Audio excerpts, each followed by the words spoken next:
Hello, everyone, and here we are again. New book club, new time to redeem ourselves. Oh, I just noticed that the Bible references that I didn't read last week, so I still have that as homework. Apparently, uh, I I listened to Pageau talk to a symbolism guy today. Video I posted it in the Discord in important videos, and it's kind of amazing, like how the relationship to symbolism changes. It transforms. It becomes more, uh, I don't know, native. Like I was listening to this Dutch poet, and like poets, right? Like the poetic way of informing the world, right? It's like that has to relate to symbolism, and I could just like see it's like, okay, like this is wrong. Like this is actually incorrect symbolism because it's not correctly dealing with the layers. Um, so yeah, like I do feel um, well, I also felt more at home actually at the later chapters of this week. I don't know if we'll get to them, but they spoke more to me, and I get more of a sense of what Matthieu is pointing at. Although, yeah, I'm still seeing the materialism issue everywhere. Um, what else? Yeah, I found a bunch of categories that Peugeot is hinting at or using to direct his framing, and I think we should take some time to talk about them because actually in the video that Jonathan had, he also spoke in the same terms. Um, yeah, so one of the things that I noticed when I was listening to Jonathan was that he was talking about the staff with the snake around it and like what it meant. And I'm like, oh yeah, obviously that's there. And I'm like, okay, like why didn't I see this? Right? Or like why didn't maybe I saw it, but why didn't I receive it? Right. And so like that's why I have my description, right, which is my intention. So everybody can change their name and they can add uh, in the name their intention so that they can get reminded and others as well. So I didn't let the symbol speak for itself. The symbol is um, drawing on fundamental categories, fundamental relationships, right, that re-emerge at every level, right? So when we're talking about a because it's not so much an imagistic, but it's a physical representation, right? Like it's the thing that stands up straight, right, against gravity, and that's being wound by something, right? So the winding, right, means there's a movement, right, and then the thing that moves is not straight, all of these things, right, and then you can have something that binds, right, like a vine that's too strong or something that's looser, right, and all of these things are in there, right, and you in relating to them you have to let them come out, right, like you have to find a way to have them speak for themselves to you, right, and then from there uh, give meaning to what you engage with in the world, right, because that's ultimately why we're doing this. So So it has to have this transitory property, because if we can't take them out of looking at them, uh, then what are we doing, right? Like now we're biting our own tail, right? Like we're not integrating and unifying whatever we do into a higher purpose. So uh, that is my reflection upon the week and my intention. So, Castle, do you want to go? Thank you. So my week, and it's kind of reflected here in my little title there, is I've been kind of surfing the flood. Every single thing I've been trying to mediate and have dry land for has just been getting exteriorly flooded from every direction. And like I've just been experiencing that so much this week. I'm having, in a sick sort of way, fun. Um, but it's been a huge amount of just trouble I've been experiencing, and a lot of things getting knocked off of schedule and that type of thing. But I think that a lot of those experiences are still, there's still some rumination going on in the background to kind of process that stuff. And I am seeing some, as you were talking about, proper integration in line with a higher principle. I'm seeing a lot of things that I wasn't properly aligned in a lot of things, and a lot of things that I actually needed. So we're going to be going over in about a chapter or two, sort of work and rest, and that's going to kind of reiterate some of the themes on dry land and flooded land. And so there's a lot of these things that we've also kind of talked about with the stumbling stone and the cornerstone that eventually fills the earth. And I've been experiencing a lot of that. That there's clearly a lot of things that are just getting completely obliterated, but then also enabling kind of a renewal and restructuring of those things that I'm already doing. So maybe as we kind of go on, I might be able to relay a few things that have kind of occurred to me throughout the week, and then just try to see if any of these things, kind of like with the zit zit, if some of that stuff can just be kind of laced together a little bit, maybe not trying to mix things, but get a proper balance going. So it's very abstract, but I think we'll get some better examples as the conversation continues. Gustavs, would you like to go? Sure.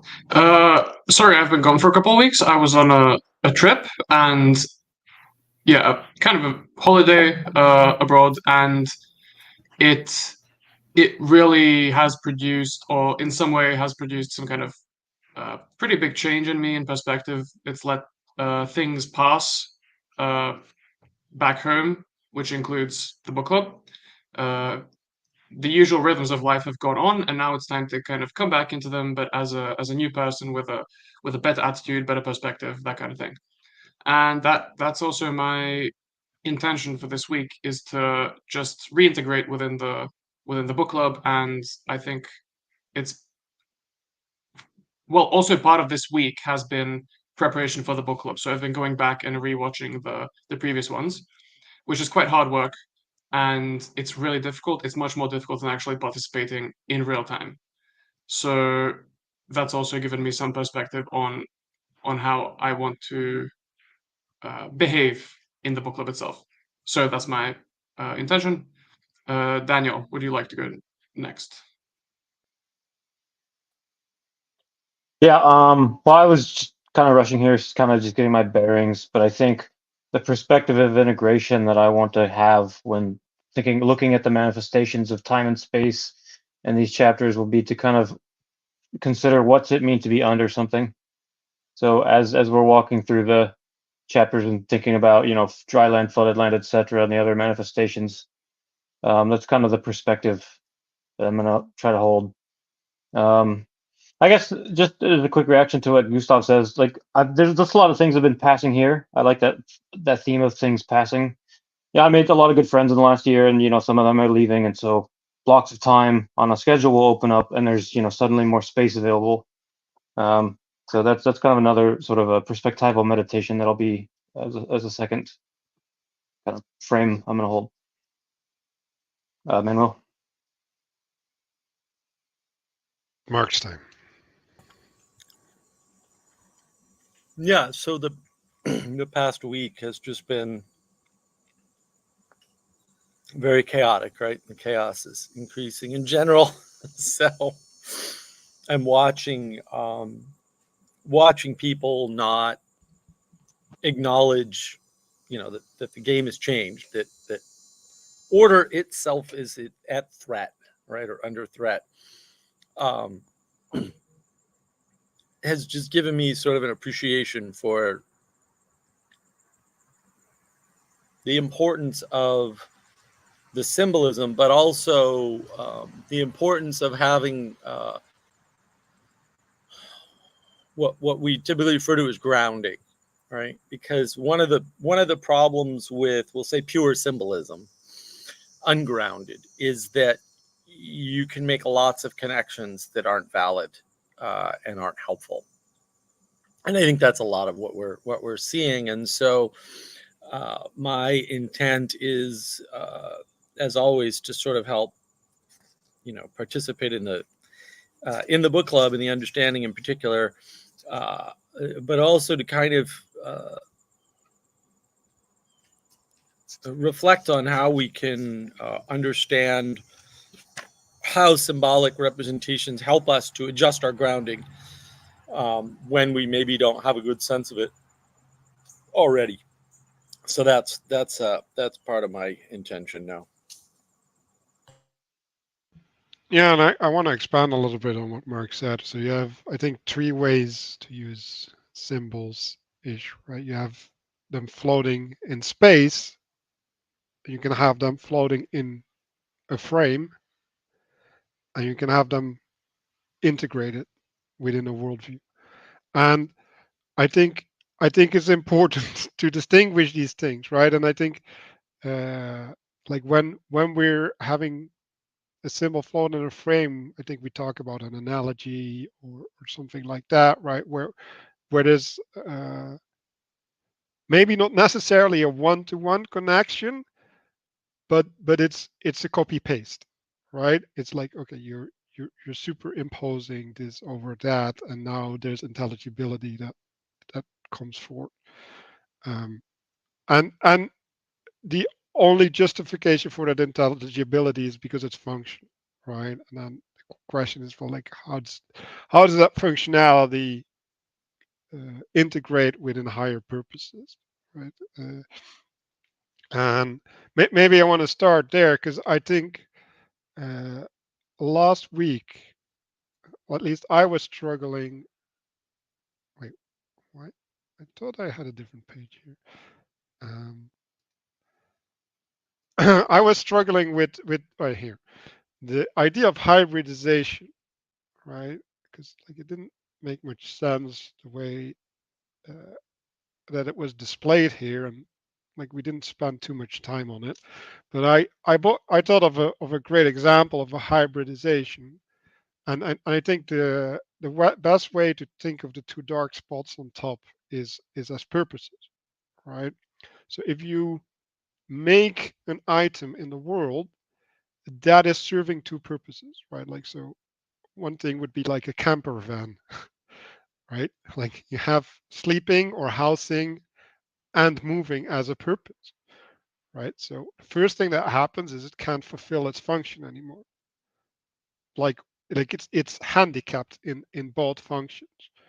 Second thing that happens is now you establish a new order, right? Like now you've created the category camper van, and now you get an industry serving the camper van, and so you now get a structure that is uh, finding intelligibility in camper vanness. And so you get specialization in that field. And it becomes more and more disconnected through to the original source of sleeping or housing and the source of movement, right? And at a certain point you're fixed, right? You're collapsed in the structure that is the developed to serve this purpose, right? And now you can no longer relate to the original purpose anymore separately. I mean, you can see that in many ways. I think um, Pageau, well, like Pageau talks about this in this video, like it's amazing, important videos on Marks of Wisdom Discord server. There is this idea of law, right? And law, when you get too much law, the society is effectively corrupt, because like if you had a healthy virtuous society, you wouldn't need the law because things would happen correctly, and people would be able to discern right from wrong correctly, and then even the justices would not have to appeal to specifics, because what they were talking would be obvious at some level. And so the more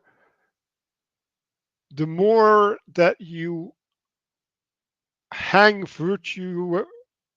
virtuousness on the legal system, right? Like now you're having a hybridization about basically following God and following the law, and they start to conflict, right? And now your identity as a person and how you have to organize your identity as a person is a hybridization. And that's what's meant by serving two masters as well. So to help Danny with his biblical references. um, so yeah, that's one of the things that I wanted to look back at. Yeah, maybe we want to have some response on this, or I want to also explicitly invite Gustav to bring up things that he wanted to bring up from I what would he just missed. like to say that I think those were spectacular examples. I I remember that in one of the previous times, I brought up Eurasia as a hybrid of like two different things that kind of don't mix together. I That doesn't quite fit in the whole purpose thing, but I really like how you identify the dots with purposes instead of some kind of like other way of trying to identify them.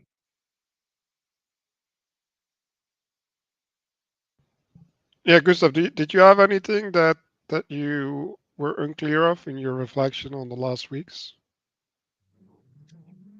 Really, all the times there's moments when I'm like, oh, I could have butted in with this or that, but or I wish I could have said this. That's about it, pretty much. And to be honest, in reflection, a lot of that stuff, I'm never going to bring it up, and that's okay. Yeah. um. So I think where we're at is not here. Like we did this, and we'll get back to the stones anyway. Um. So yeah, this is a big one. Um. I'm a little bit sad that We're starting RJ from isn't here. 39, aren't we, or are we starting from 40? That was my mistake. We're starting Okay, from that's okay. 40. Unless you want to do something about 39. Yeah, I don't have a good way to handle. Like I think there was a lot of things brought up. Like maybe Daniel, you want to take the lead on this one, because you did a bunch of research around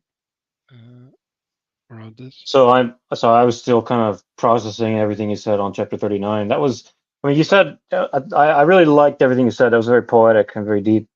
But I guess I was just meditating on, when does it, under my what I said about serving two masters. About, I liked how you described the camper van culture, how it evolved over time, and how the identity towards hybridization came on. So I was just thinking about, trying to see examples in my own experience of when did I become a hybrid, or when did I begin to start to see hybrid things emerge, and how does that onset? Yeah, it kind of feels like, chapter 8 from the Republic type of a, thing. So, but as far as, considering what's it like to be under something, I was just searching for, how the discernment of hybridization develops over time. So anyway, I don't have a point to make, but this was just a reaction to 39. Mm-hmm. Um, Yeah, I I need think a I think we can spend some time on that, right? So I think I think we live in a hybrid society, right? Like I and Mark have been talking about telos, I don't know for how long. And I actually had this whole talk with Gustav, like what was it, 2 days ago, and we were talking about judgment, right? It's like how can you judge if you don't know the purpose that you're pursuing, right? So if we're trying to include everything, right? Like that's active hybridization, right? Like because it's basically it's stepping away from pursuing a purpose, and it's having the activities serve the ingredients, right? It's like, okay, I'm gonna cook. How can I have every ingredient be manifest in the recipe or whatever, not in the recipe, in the in the dish. That's the word. And um, yeah, like in a little bit we'll get into what was it? Well, yeah, this idea of absurdity and cycles. Yeah, like I lost it. I had a good point, but I'll get to the point. Well, I wanna chime in real quick on telos, or final cause. Um, it, look, not, you can't take a single thing and make an answer. That's never going to happen. So where people get confused, right? And there's an illusion in, we'll say, the recent times, the age of gnosis, where there's an answer to things, and it's an illusion. There isn't. They're making a bunch of assumptions, not telling you about them, assuming you're making the same assumptions, and then providing you with something that alone wouldn't work anyway, but you think it would, because you think, when you think of an answer, you think of the path to enact the answer or to make the answer come to be or something. And so again, you're missing a bunch of components, and they don't, people are not making that clear enough. And so we end up in this strange state where you can look at telos or final cause and say, aha, right, all I need is a final cause. But again, if you're ungrounded, your final cause might be wrong. Like if your purpose, if your telos is to make everybody equal, like everything's gonna go bad from the word go and get worse with time. And I guess a new video game released called Concord, and it was $100 million, or maybe much more than that, and they shut it down after 2.5 weeks because it was garbage from the start, and it had a bad telos. Now, there was no reason for it to have that telos. Anybody looking out in the world who was grounded would have known this is just going to waste a lot of money and cause a lot of problems. And both of those things happened. So we have to point to telos. We have to talk about purposes and final causes, and because that is how you judge. But you can't use that alone. And the connection between your grounding and your telos is the symbolism that we're talking about in the book, right? Or symbolism as such. And I would hesitate to say all the symbols you need are in this book or anything like that, although that's quite possible. I've never given it any thought in that frame. And there are different frames to think of it in, right? Like the frame that we're in, again, explicitly. This is, one of the nice things about Matthieu's work is Cosmic Symbolism in Genesis, a commentary. That's the frame you're in, right? And then the language of creation is embedded within that, right? And it sounds like a backwards reading because the title of the book comes first, but it's actually the correct way to read correctly written and titled books. And so that grounding of creation in Genesis, right, is the thing that provides you the ability to understand this new language, if it's new, or the language that maybe you knew about but hadn't thought about. Uh, and that's part of the telos, right? There's a language of creation. Here's how we're starting. Here's the grounding for it, and that allows you to make all the relations, right? Which then allows you to derive answers, right? But you still have to have a goal, right, to apply the language to, for example, right? You still need a telos, and as long, and again, it's all about three things, right? And as long as you have three things, you can orient, and it's the orientation, it's the process of orientation that's important. Symbolism is the way that you do that, because you can't do it with propositions. You can't. It just doesn't work. So it's not a rich enough tool set. It's very flat worldy. So that I think is, really is the point. Like, how do you connect the telos, heaven, with the grounding, earth? That symbolism is going to come up over and over and over again here, right? And there's different patterns for doing that, and that's what's important. And well, yeah, you say patterns, right? But you could also say relational categories or connections, and we'll actually get into the toolness, right? Or that which makes connection.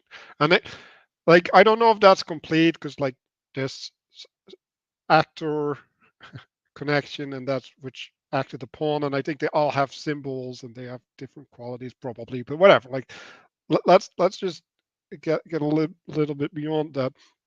And I think why I'm focusing on the relational category, because like I'm gonna shout out Elena a little bit, because she talked to Karen Wong, and in their talk, Karen Wong came with this example where she was like trying to fight the dragon of fear when she was going onto the airplane, right? Because she has a fear of flying.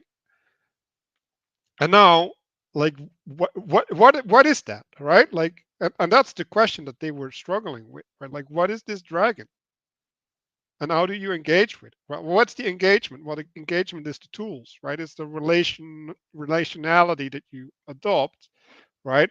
And the dragon is in some sense unidentifiable, at least as a whole, right? Like you might be identifying it as a part, right? Like this is touching the elephant, right? Uh, and it is uh, big, right? So it's scary, and it wants to make you face away, right? And that's also a problem that they were talking about. Now, Karen Wong started talking about that she went for prayer, and I'm like, okay, like prayer is basically looking up at the principle and asking what is the relationship I should establish, right? In some sense. Now, what she did is she was asking for the plane not to fall down, right? And that's not the dragon.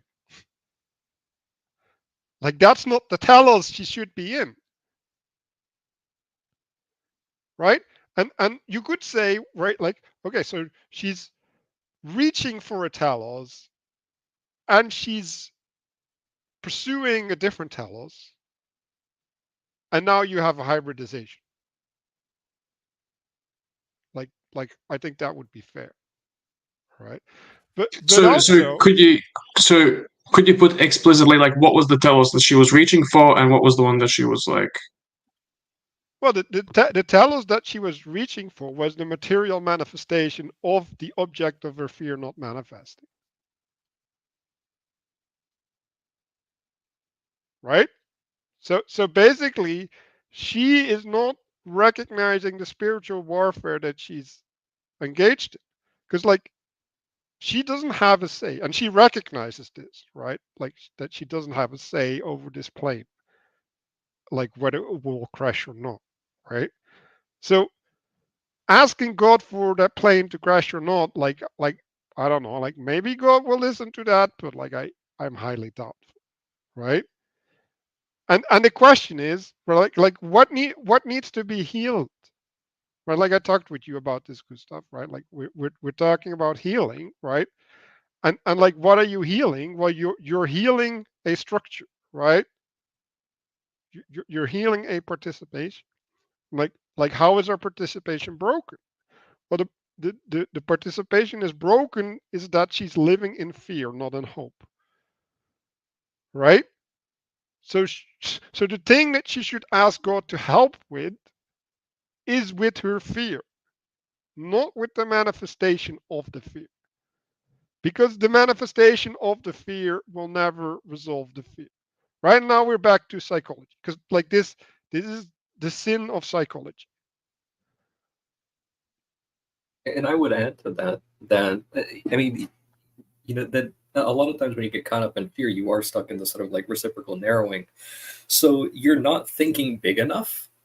And so there is that kind of aspect of, there's a lot of people, like faithful people, who are going on airplanes, and that, there's this kind of, they have that proper connection where they're going, okay, I'm going into this, not please don't let the plane crash, or please, whatever sort of thing, but praying for a good flight for everyone, and that all the people there have, a safe landing, and that whatever they go to, that it's not negative when they go there. Like, you can go in there just kind of like, just beaming light on people that are in there.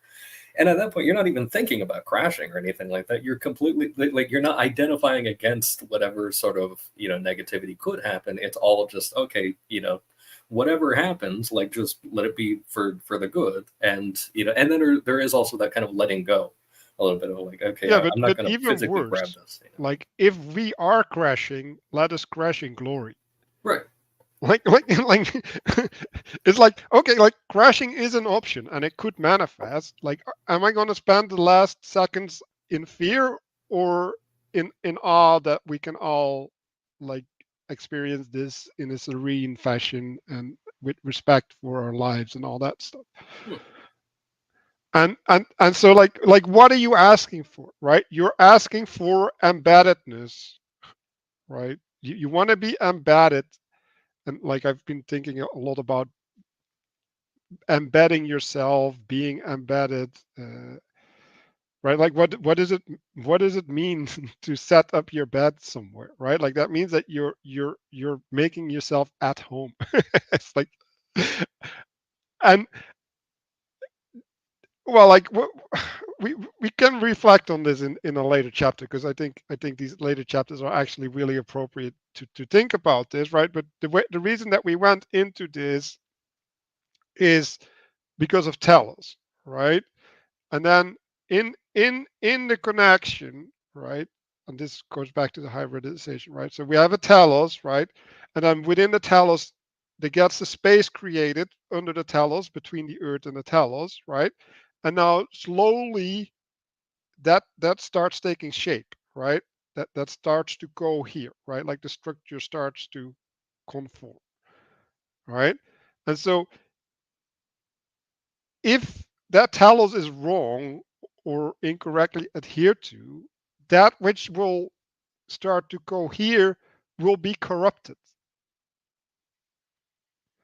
And that's the issue, right? And so like if if you pray, right, like if you look at praying as, okay, like what is the thing that I'm under, right? Like what is that which creates space for me, and that I need to like I need to have reality shape towards, right? And again, right, like the shaping of reality might be the crashing of the plane, right? Like if you don't include the crashing of the plane in the shaping of reality, then you're missing. Like you don't have a complete framework, and you will end up with the stumbling stone of the crashing of the plane when the plane crashes. Or having the idea of the plane crashing every single time you encounter an airplane. Like, you get stumbled whether it happens or not. Well, that's even worse, right? Like Yeah. so now you've internalized, yes, that Yeah. exactly. It's that you're crashing in an airplane whether or not it crashes every single time, at least once. Right, and like what's worse, right? Yeah. Yeah, I'd rather just the one, please. Could I make I want to tie something really quick with between, because you went back to digital page 119, and I'm going to kind of tie a quick observation I made when we were back there that will become relevant here once we get into chapter 40. So 119? yeah, the one with the This hybridization. one, yes. So I wanted to make a quick point to also kind of tie together a little bit of what both you and Mark were talking about with the connection to the higher principle. So something that, and of course, you can make these diagrams as complex as you wanted to if you wanted to go that far. But I just wanted to point out a couple of little things that the two, as you described them, purposes on the left side are not at least visibly connected to any sort of telos or higher principle, whereas they are on the right side. So you can kind of assume as the kind of interpreter here that there is some sort of principle above these things, but it's also not visible at this time. So there's no clear connection between those. And I'll also kind of, as I tie this in, you see the clear connection on the right side diagram that the lines are actually connected, versus on the left side you have questions, little question marks in between. So there is that kind of incongruity. Everything is kind of aimed downwards, or it's necessarily kind of going down as a result of not being connected to something higher. And I, this is one of those things, and like it's something that I've experienced myself, where you kind of are in a family with kind of like a mixed faith marriage or something like that. Even if they're sort of similar, that there is this kind of sense, and I've kind of discussed this with other people as well who have expressed the same sentiment, and I think a lot of the data kind of backs it up as well, that you don't get both, you get neither. Like that's essentially what you get is Yes. exile. You're right. So it's like that's the end, like explicitly and interestingly, kind of like that the connection to the past, I guess you could say, or the first principle is something that I like won't go into a huge amount of detail, but like on my paternal grandparents' side, there was actually like a threat of the house being burned down that resulted in having to move out of state, and that was like an explicit sort of and that was as a result of the marriage. And so that was an interesting sort of like very explicit example of this, the two principles kind of aligned with the different purposes not matching up, and then you have this complete like incongruity and then exile. And it's like that was something that like experientially, like that's a thing that people could actually very much experience. So I just wanted to point that out, and then tie that the point about the connection between the lines there to now chapter 40, the first page of that one. Oh, hold on. I want to say something, right? Because like if you look at the right version, the two nodes at the bottom aren't really connected. Mm-hmm. They're just inherit from the top. Yeah, they're being connected from above. Yeah.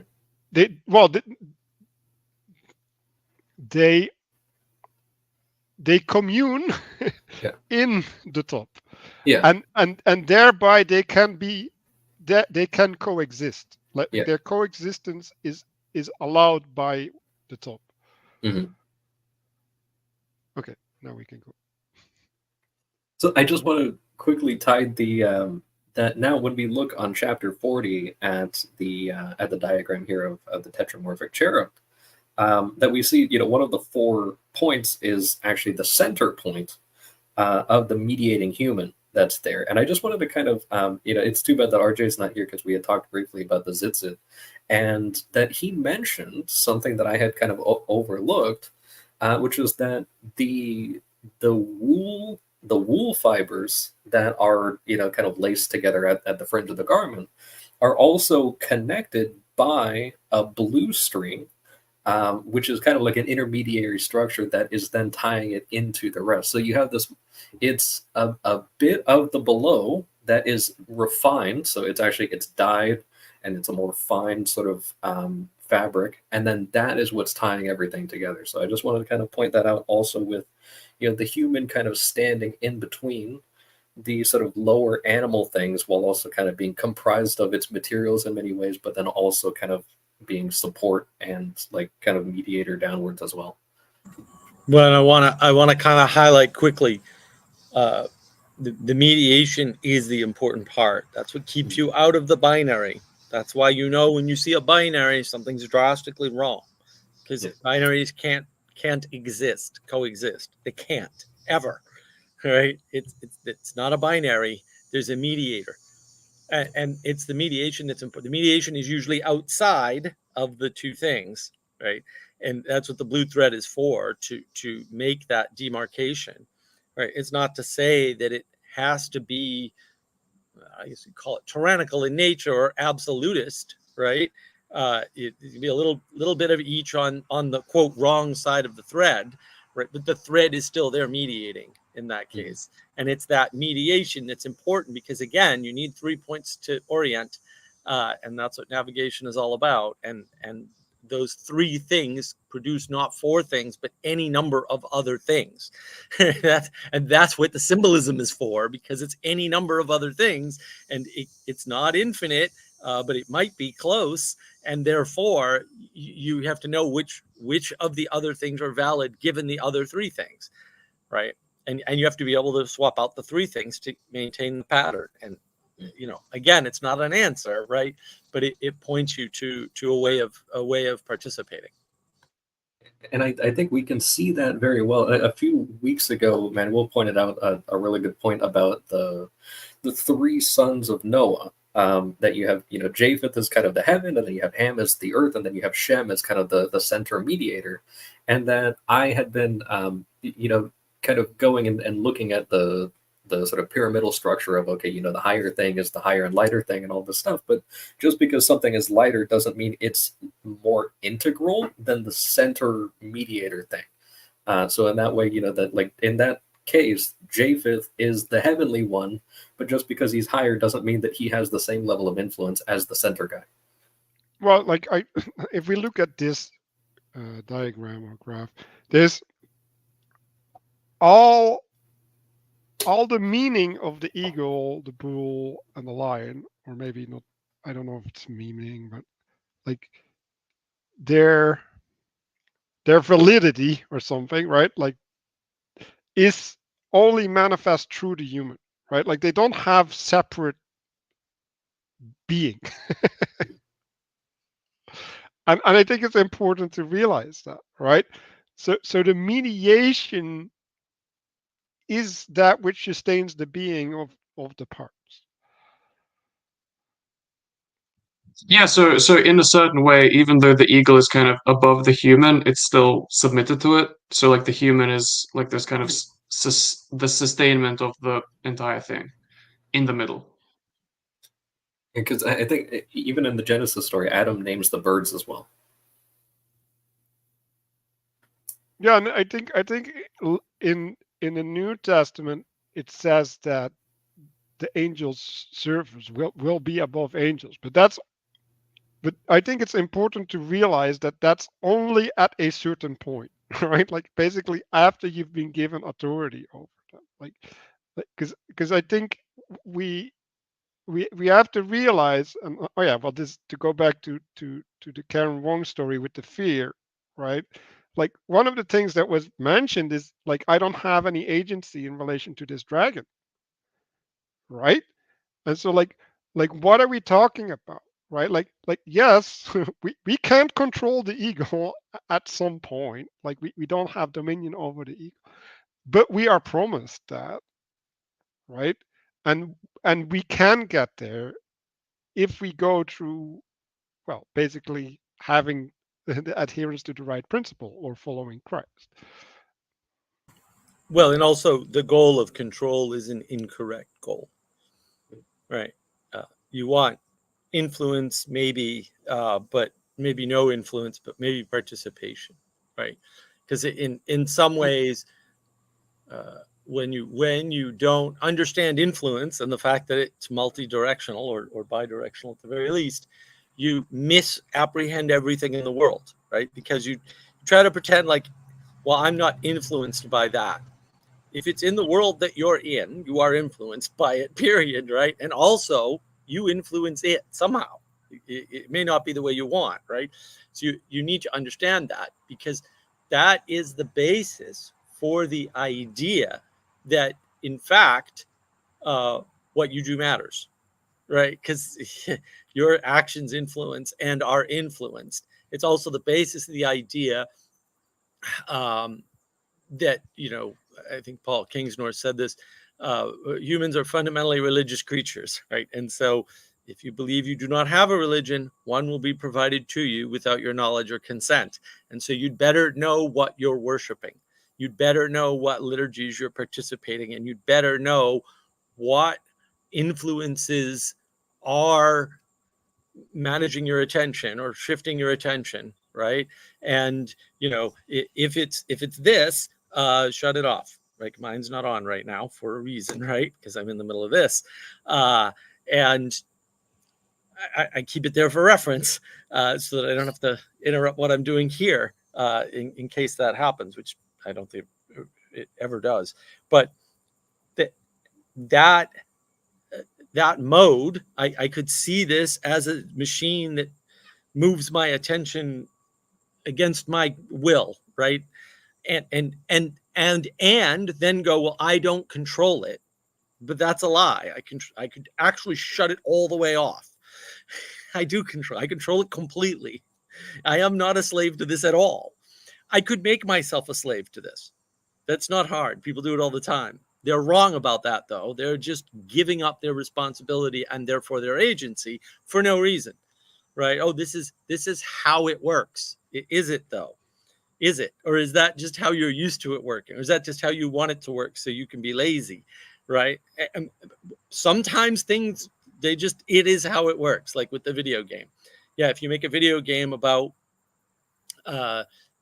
people on the fringes of society, no one's going to buy it, right? And the number of people that buy it is going to be limited to the people on the fringes of society, and therefore you cannot make money on it because it costs too much to make a game.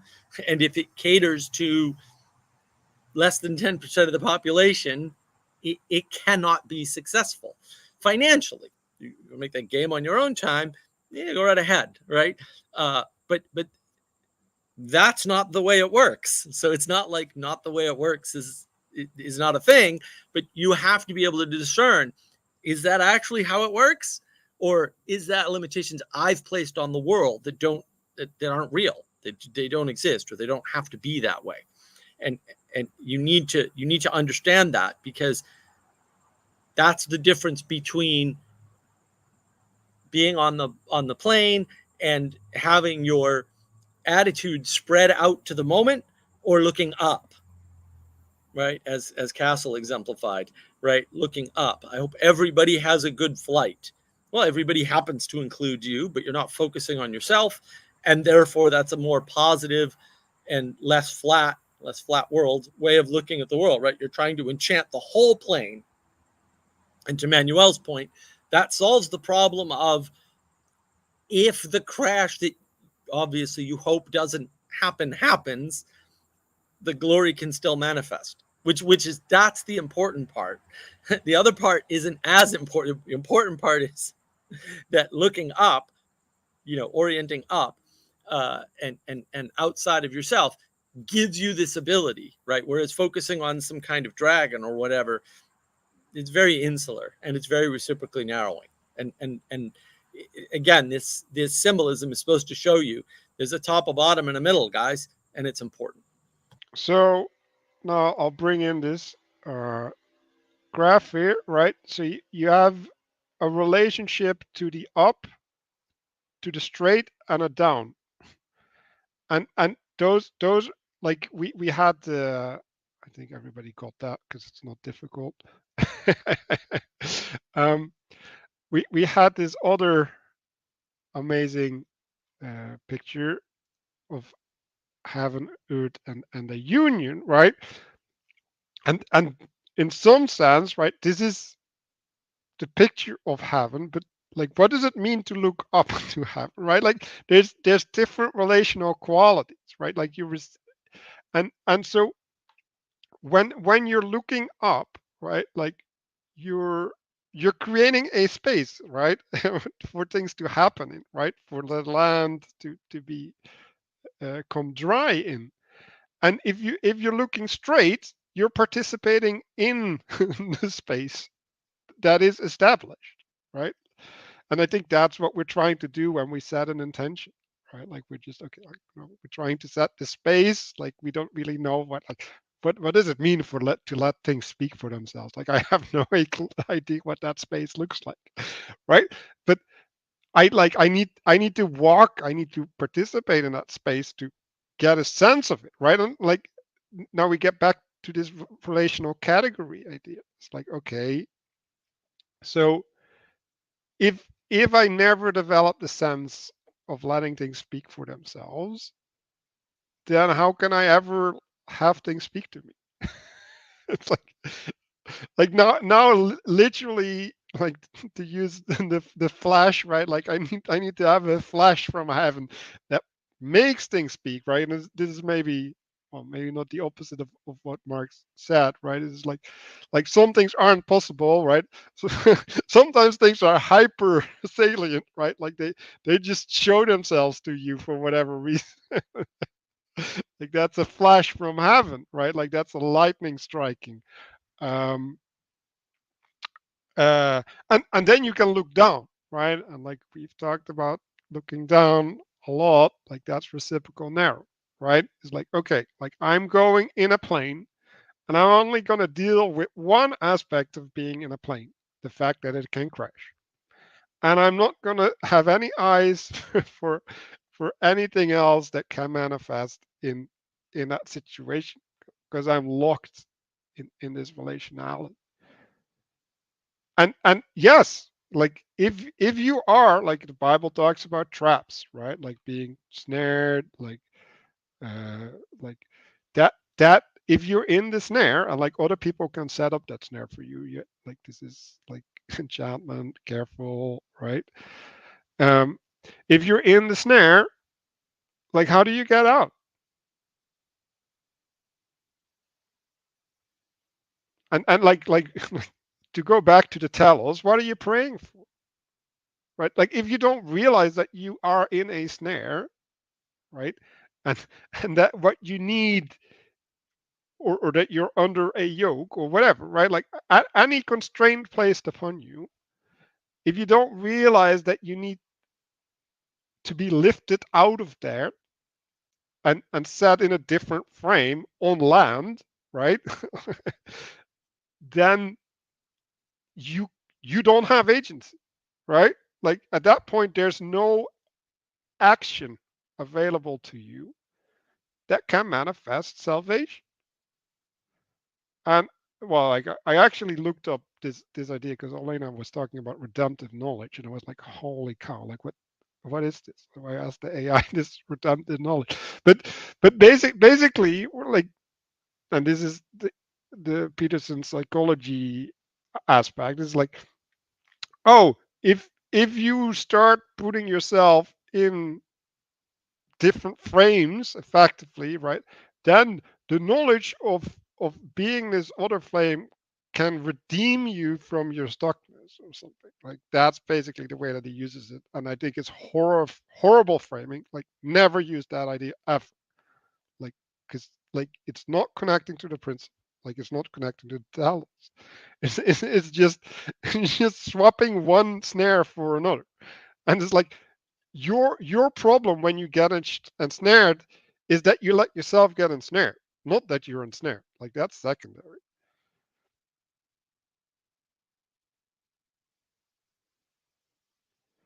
Teach your man to fish, right?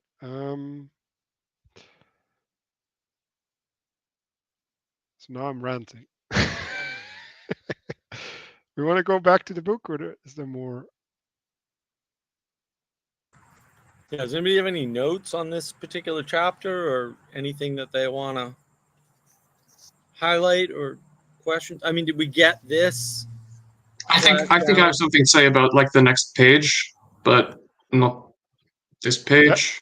Danny, are you good? Like, Yeah, I'm still absorbing everything that you were saying, Manuel. I mean, so this morning I was reading this chapter in the gym parking lot. You know, I was meditating on divine revelation. Where did it say?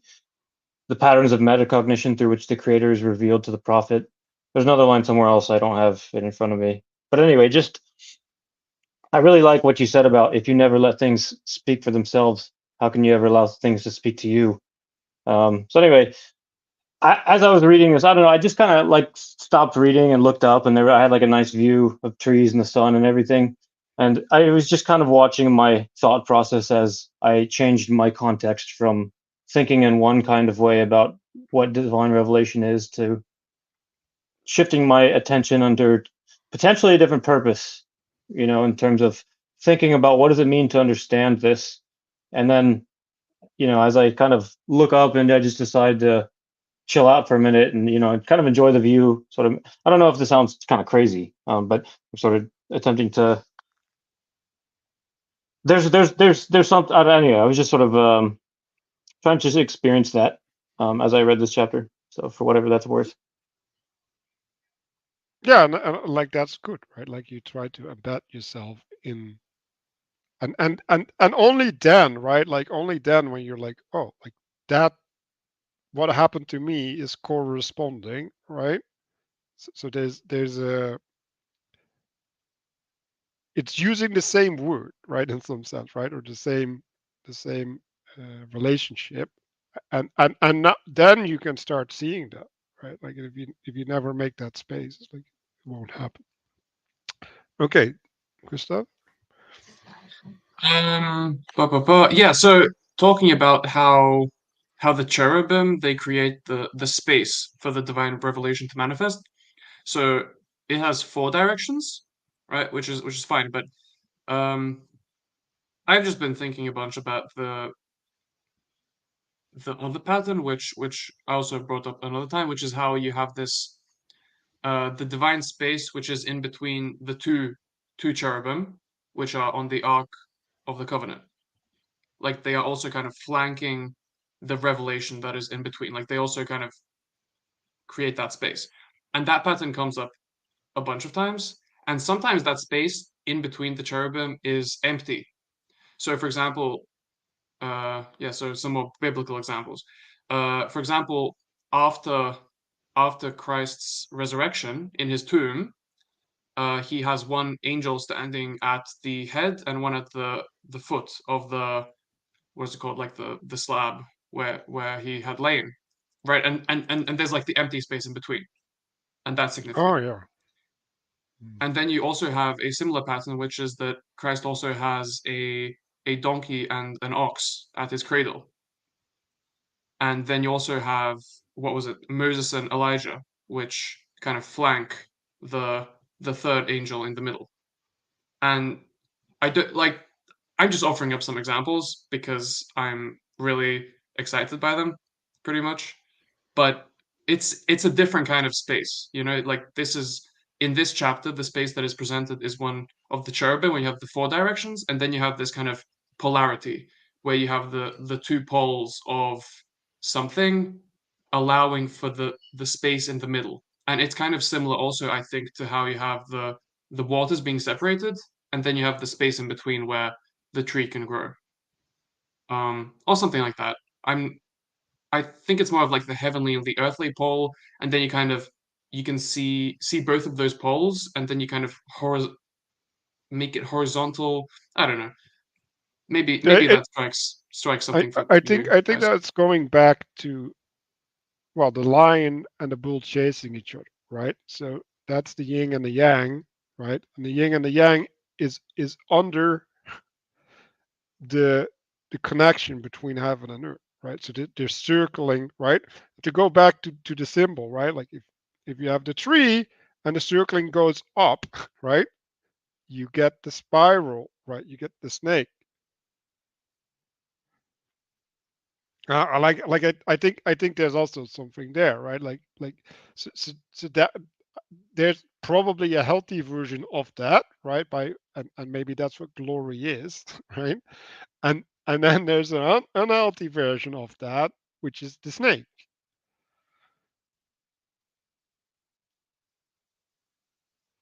You go into the next couple of chapters. Your connection is shoddy. Okay, I'll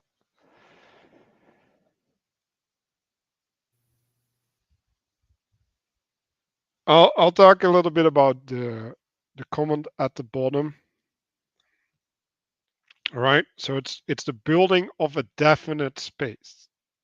Right? Like what is a definite space? Well, that's a frame, effectively. Right? Like the space is framing everything. Right? And so there's two aspects, right? Like so in some sense, right? Like and this is why you want to have purpose, right? Like in the purpose, the whole frame is already established in some sense, right? But it's not manifest yet, right? And only in the manifestation we can interact in some sense, right? Because without it being manifested yet, like now we're projecting, right? Which is proper if we revisit the principle, right? Like if we pray, if we keep going back and saying, are we still in the right shape, right? And so I was thinking about this idea of a form, right? And like I think that's materialism, right? Like the principle doesn't hold the form, like because there's many forms that can adhere to the principle. So like the form is a lower or a more concretized uh, version already.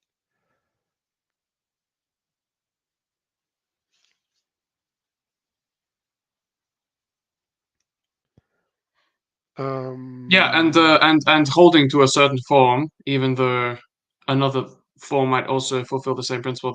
It's kind of like idolatry to some degree. yeah,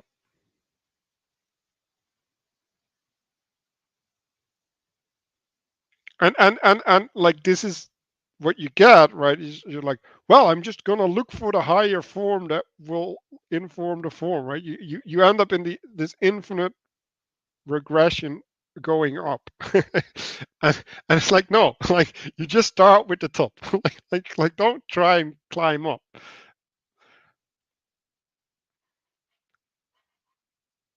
And then in some sense, right, like well, we'll get into that later, right? Well, it's here as well, right? It's the unanswered riddle, right? So you're called to do something. Well, like what does that mean, that you're called to do something? Well, that means that you don't have any idea what you're doing. And so how do you answer the riddle? Like you stay true, right? And if you stay true to the calling, then the calling will just manifest, self manifest, because like you you will find out what you need to do. And if you try to pre-plan what you need to do, right, now you start hybridizing the calling with your interpretation of it, and that's projection. And at some point, like you can only see yourself, like that's the worst part.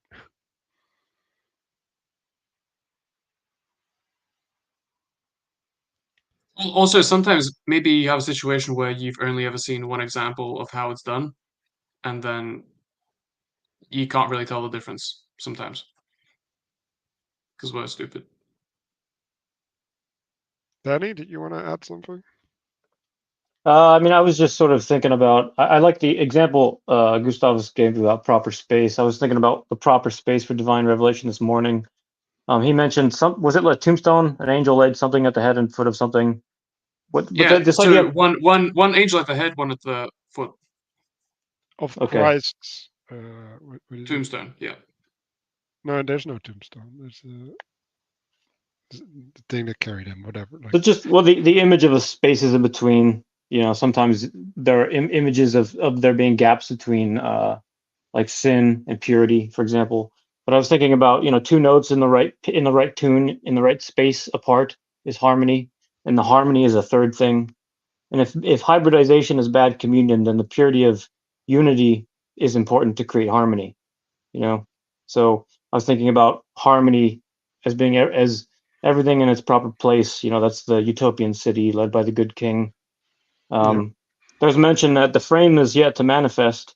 I was sort of thinking that as you know, discerning the phenotype in a weird vocal speech pattern, or you know, which ear of scale pattern do I need, you know, do I need to put on to if I'm listening to maybe Eastern music or something like that.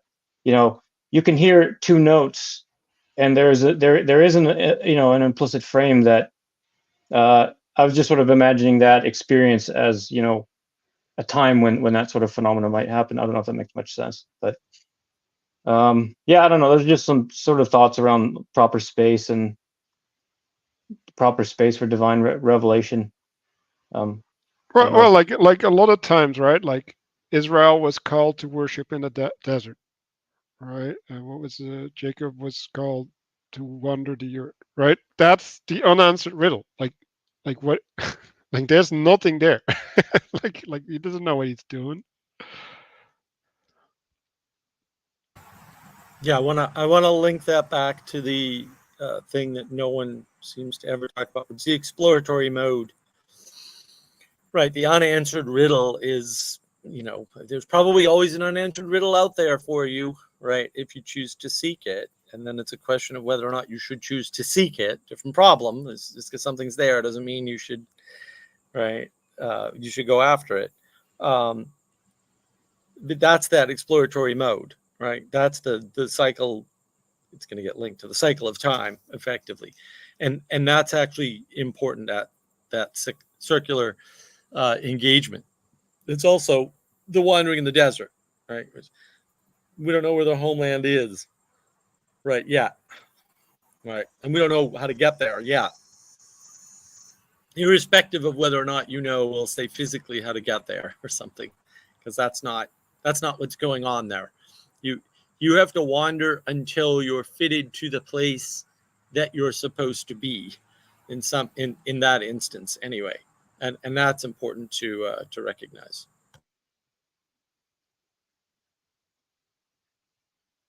Yeah, yeah. There's two things. Yeah, like you need to fit in, right? But also that which you fit in is promised to you, right? Like so, there's a predestination in where you're going, um, and like what was the issue, right? Like the issue was a lack of faith, right? Like it was a lack of faith, uh, and two types of transformation needed to happen, right? Like one is that they needed to move, right?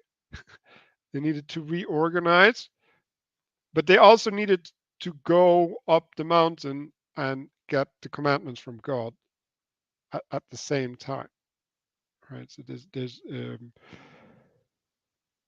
there's the going through things and the adherence, and then in some sense, like what the whole Exodus story is about is a rejection of the adherence during the movement, and we're actually getting into the straight and the crooked path later on. But that whole idea that there's a space for you in the world is the rejection of domicile as such. It's saying no, you don't need to live in domicile. You don't need to live without a home. There's a home for you, but you have to conform to it. Right? It doesn't conform to you. You have to make it your own, but only after you make yourself the kind of person that can be there and make it your own. And that requires a bunch of changes on your part. And that's the part everybody keeps missing, right? Just because a home is promised to you doesn't mean you don't have to do anything for it other than find it. Like you have to go through the transformation, and that's really what it's about. And there's a place for everyone in the home of God. That's what that's talking about, right? Like, it doesn't specify how, when, where, what. It just specifies that it's there.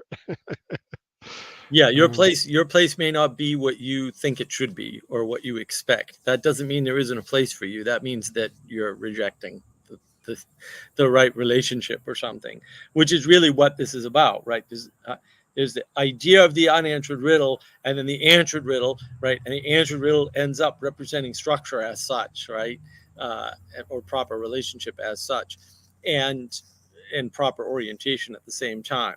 And that, I think it's actually the next page, Manuel, where that becomes Well, more clear. I wanna go, right. So it's like Sure. the arrow says revelation, right? So when there's this space that is promised to you, revelation needs to happen. So if you presuppose what your place is, like that basically implies that it's already revealed to you, and then you can participate in this process. So here we go, Mark. Yeah. So now we're back to we're back to this double mapping thing, right? And then we've got a connection piece here as well, right? And so we went from unanswered riddle to concealed, right? Which is good to, and now it's a wheel, right? And then it's revealed, and this tetramorph thing. But then there's this thing in the middle, right? This connecting piece in the middle. This is what symbolism is all about, is being able to make these many to many and many to one relationships, right? And that I think is what's really important about this, is that this in particular, 40 and 40 through 44 in particular, very much changing the game after setting a bunch of groundwork. We're building upon that groundwork and adding to that groundwork and adding significant pieces. So you need to keep that in mind. It's not a one-to-one mapping. I know I laid it out as a one-to-one mapping on purpose. It's not a one-to-one mapping, right? Necessarily. That's sort of the poor man's way to think of it. But you have to be the poor man first, right? Before you become the person that say reads the symbols without needing the text or something, which I know a lot of people who find the book confusing because of the text, and they're like, if the text wasn't there, if I just look at the pictures, I'm fine. It's like, well, that says something about where and how they grew up. And if you're relying on the text, it says something else about where and how you grew up. But being able to make this, being able to layer this symbolism, right, and show the way in which the symbols are correlated, it sort of is the trick, right, of the next 4 chapters at least. Yeah, so I thing that stood out to me just now is the connection of that which is revealed to speech, right? So and we also all have to keep in mind that when we're talking about speech, we're talking about true speech. 'Cause, like, people are confused, and like I was talking with Gustav about this Bible reading, and it was like opening the ears and the tongue or of some person, and it's like, well, what are we talking about? Well, like, it doesn't mean that the ears were actually deaf, right? Like, they weren't receiving the meaning. Right? And it doesn't mean that the tongue wasn't working. It just means that he was talking gibberish because he wasn't adhering to truth or truthfully, right? And and so, like, when And we know what that looks like. Like that's not necessarily someone who's like, medically, physically, blah blah blah, materially diseased. It can just be someone who doesn't listen to when people talk to like sense to him, and who's talking nonsense. Well, and I think that's worth highlighting, right? Because what happens is we confuse those things all the time, right? He didn't hear me versus he didn't listen to me. Oh, those are very different things, right? If someone doesn't hear you, the sound waves didn't reach their ear. If someone didn't listen to you, the sound waves reached their ear and something else went wrong. And that is not a small thing. That is the difference between living in a flat world and an enchanted world. In the enchanted world, there's many possible reasons why someone didn't respond the way you expect, right? One may be they didn't get your signal. That could be a verbal signal. It could be a physical signal. You wave to them or whatever, and they just, don't respond, right? It could be any other, type of signal, because there's lots of types of signals. That's another confusion people have. Well, let's just assume it's speech in this case, because we're dealing with speech here in the diagram. If definitely they heard a sound, like maybe they responded to you speaking, but they didn't respond to what you said, like you asked a question and they didn't answer, right? Or they didn't acknowledge that they heard it, even though physically there's indication like they turn towards you, that they definitely heard what you said, right? Maybe their eyes turn towards you or something, right? But maybe that's not it. Like maybe they heard you and they were able to process your speech, and they correctly processed your speech, and all of the words got through, and the meaning was conveyed, and then just their thought process didn't continue, right? They weren't able to formulate a response, because that happens to people, it happens to you, it happens to everybody too, right? And so there's many reasons why things break down, and you can't just because someone didn't respond to you doesn't mean that it's a physical material problem. And if you just fix the physical material problem, like you shout at them, that's somehow going to fix it, right? And that's why, you know, what you said, Gustav, was really important, right? That fact is something we're missing, because we keep reducing the world down to, oh, they didn't hear me, or oh, they weren't listening to me. And it's like there's so many more possibilities, right, that could be there. And it's the symbolism that, again, opens you back up, you know, reciprocally opens the world or something, or reciprocally widens the world, and allows you to integrate a bunch of things that you can't integrate when you think there's like single reasons for things in the world. And that's super important, because you can't revivify things if you don't have a proper problem formulation, and you can't have a proper problem formulation if you think things have a single cause, like, because they don't.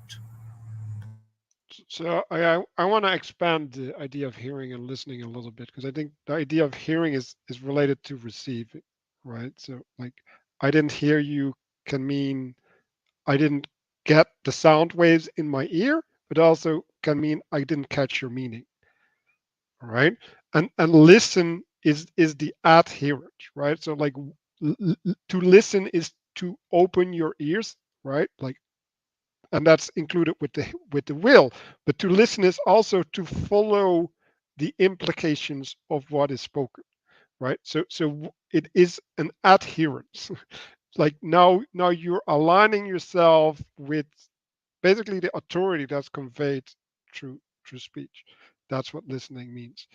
Um, and so you can hear someone and not listen to them, right? So like, because like I can know what someone means, but I just ignore it because I think it's bad, right? Like they're in a bad frame, and me going along, me listening to them, is actually gonna negatively affect me. And when we go back from this framing actually to society, right? Because like that's what is the confusion, right? Like, oh, there's all of these people that don't fit in, right? Like they have this separate identity, and they want to all feel heard, right? But I'm not gonna listen to your crazy ramblings. I can hear you fine, but I don't want to, because it's not healthy. Like it's literally satanic, because um it is conflicting with my integrity, right? Like, it's breaking me apart if I need to make a space for you in my mind. That is breaking my union. So that's maybe a good way to think about what's happening in society. A reflection, as I was kind of disconnected from the book club here, I was still hearing and listening as I was resetting the router, and I had a couple of insights. And interestingly, so this was something that I was reflecting on what, because you guys started talking about framing as soon as I was out, and then also about framing with respect to the pillars. And then I was thinking about Gustav's point about kind of biblical references for the different types of pillars. And it, of course, was very interesting. So I was looking at, as I was kind of resetting everything, I was thinking about the nativity. So you have this kind of, there is this framing, and it's like a low framing. It's also inside of a cave, which is also a stable, because why would you build a stable if you already had a perfectly good cave? And the and so you have kind of like the low framing. It's already kind of, it's very dark. And then you have the tomb post resurrection, where so you have kind of the entering into the frame, and then you have the exiting of the frame, and you can kind of look at that within the context of what's actually happening between like the incarnation and the resurrection, of this kind of like entering the frame and then exiting the frame, or expanding the frame or something like that. And I just, the irony was not lost on me that I was knocked out of my frame as I received those insights. So I just wanted to share that. Oh, and also this morning, oh, what you got? Are you okay? Like I wanted just to add, like, In, there's the out. in and the out, right? So that's different categories that I identified before we started. So Castle, you're on the same wavelength as I am. That's good. And it's important to realize, so there's things that come in, and then there's things that go out, but then there's our relationship to what's inside and our relationship to what's outside, right? And in the video of Jonathan Pageau that I mentioned multiple times, and is there's a he's talking about the left and the right hand, right? So the right hand is the hand of action, and the left hand is the man, I lost the framing. But anyway, like that's also relating to the in and the outside, and it's important, yeah, to realize that these have different rules, and they're a fundamental relational category, right? Like The left hand has to do with forgetfulness. I can tell you that, which is funny.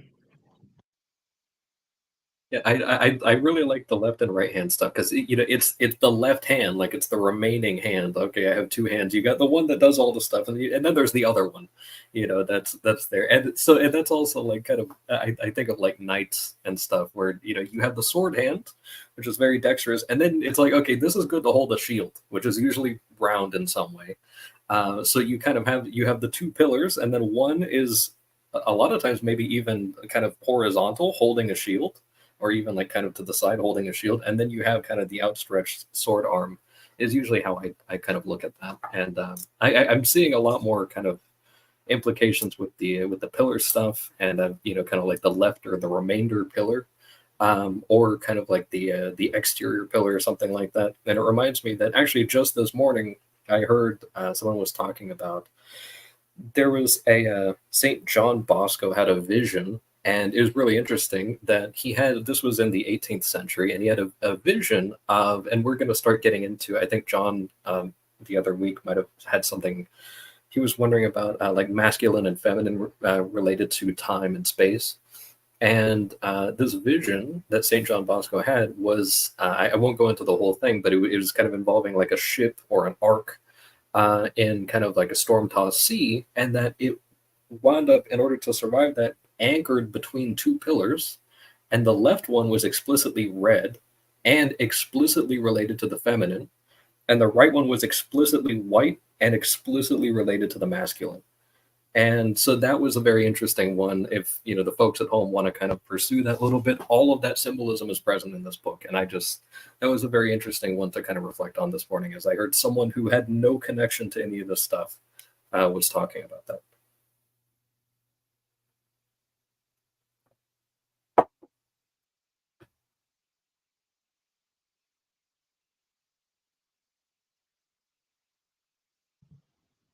Okay, so things that stood out on this page, as well as it says under the diagram, it says pointless, right? Or like I would maybe say cornerless. Um,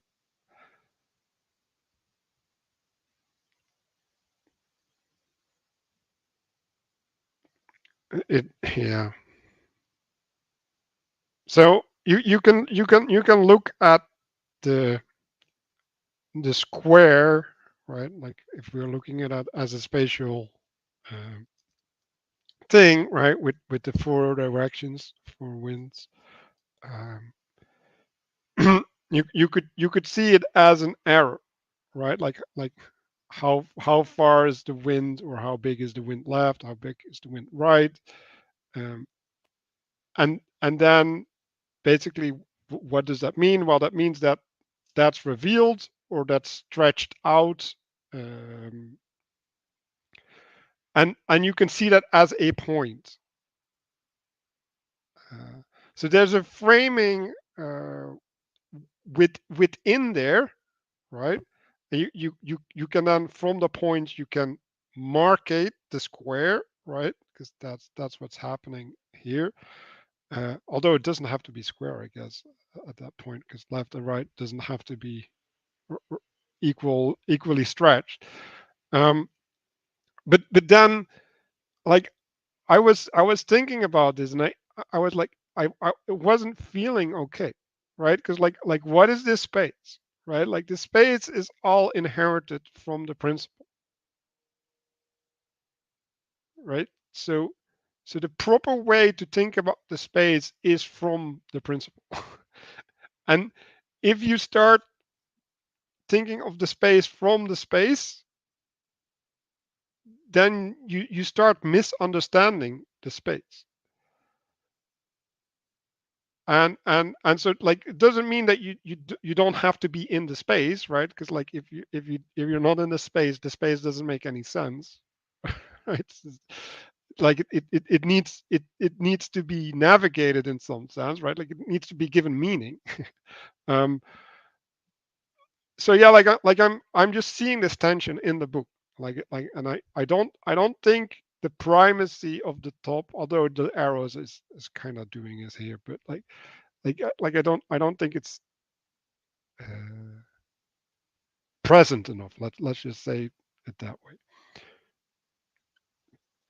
um then after chapter 37 says the edges and corners of the square represent the clear and outer expressions of a revealed inner point, right? So I guess the inner point is equated to the pillar, uh, although, like, again, right, like it's not pointing at that which allows the point to be, or the pillar to be. Um, this comes in contrast with the pointless cycle, which vaguely hints at the indirect influence of a hidden point, right? So there's So it's a wall of 2 points, but it's asymmetric, and the wheel point, the time point, is only implied, and you can't really see it, and it's kind of pointless fighting it in opposition because you don't know where it is, right? You've got to just nurture and protect the space point. That's how I see it. well, I like I don't like this distinction, because I think we're having a perspective from within, right? And so, to go back to the example of fighting the dragon of fear, right? Like the only way that you have agency over the fear is by having the right perspective, right? And this is not the perspective of agency. This is the perspective of exposure or something. Um, and I do think that the concealed point, right, especially I don't think it's as concealed as it's made out to be here. Like maybe in the context it is, but whatever, right? The point in time, or the principle of time, maybe that's a better way to say it, right? Because, like, it's that which allows the time to turn or something, right? And so you the relationship that you have with that which allows the time to turn, right? So the four seasons or something, is different than a relationship that you have with a space. Like it's just different, and so it requires different participation.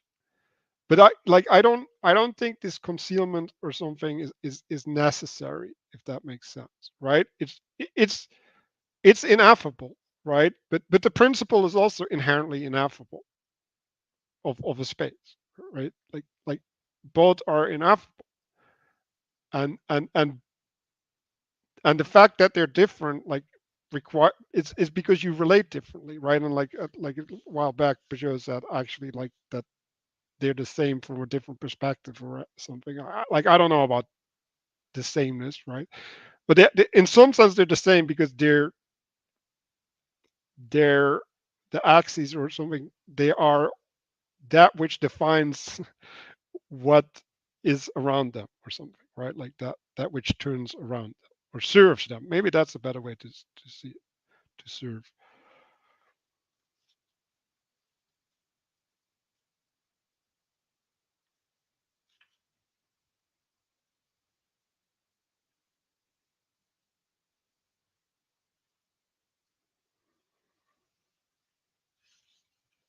I think I wanted to just make a kind of a quick comment. So one of the things that, and I do agree, it's almost like maybe painfully so unclear at certain times, especially when you're kind of pointing at the like the upper principles or the center thing or that type of thing. And I just want to kind of point out, for the folks at home and also for everybody here, that we are eventually going to get to the point where some of the diagrams start to kind of give us a little fan service on that. But I don't think we're actually going to see that until at least chapter 49 when we look at the Sabbath. That's when we're going to start seeing a little bit more of this. And then it isn't until like quite a bit further. Like there is this sort of thing where, and we're going to see this in the following chapter, where Matthieu is also kind of showing us a lot of implications of like failed attempts at representing certain stuff, which is also it's frustrating, but also kind of interesting that he's doing this. I can't speak to his state of mind or when he was doing this stuff, but we'll kind of see in this following chapter that there's this kind of trying to get the space and the time to kind of integrate a little bit, and in many ways, like he gives examples of it not working perfectly. And but I don't think that he actually explicitly says that. So he's kind of showing a lot of these things of, okay, these two things are under the same principle. And then, also this is how you can kind of transform one into the other and that type of thing. And we're doing a lot of that. But any sort of balance, I don't think has even been attempted yet. And probably we won't see that for a little while. So I just wanted to kind of mention that there is going to be some discomfort, I think, if you want to see any sort of resolution for a while.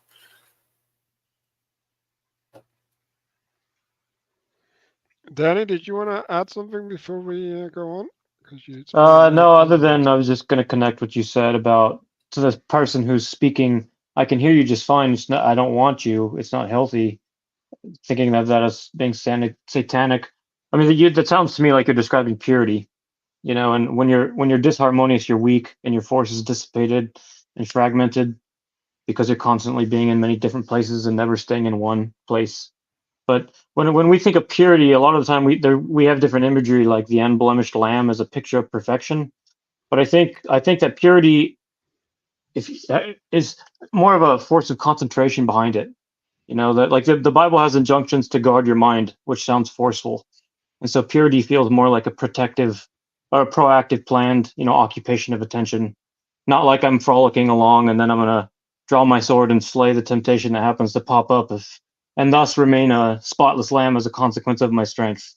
Um, so anyway, I was just sort of connecting what you were saying with the concept of purity, purity of mind.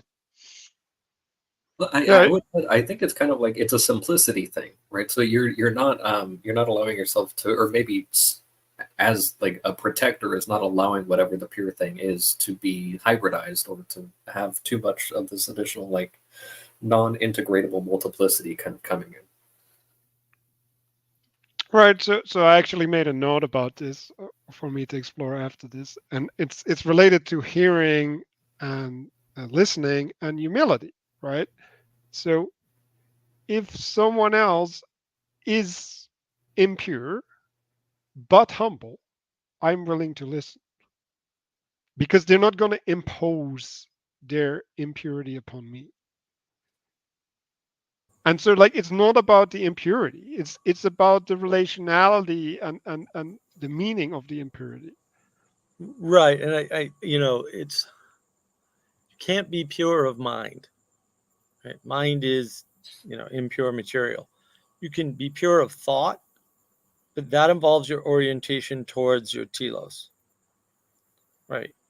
Which means it involves where you're standing, what your goal is, and where you are in relation to those two things. The problem with purity is when we apply it as an absolute, then we corrupt the world. So just don't apply it as an absolute, and don't apply it, we'll say, to non-material things in the way you apply it to material things, because those are different relationships, and that'll help quite a bit.